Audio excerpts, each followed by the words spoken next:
Brasil Inteligente é muito importante para o país, para desenvolver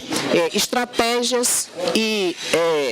para o crescimento do mesmo, né, envolvendo as comunidades carentes,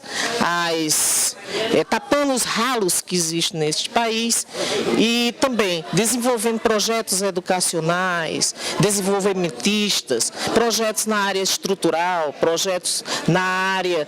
da saúde e demais projetos que visem o crescimento da nossa nação.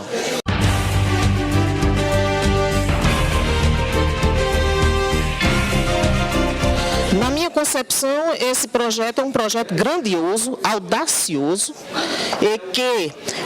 devemos à CNTU a riqueza que isso constituirá num futuro com as 1000 cabeças pensantes.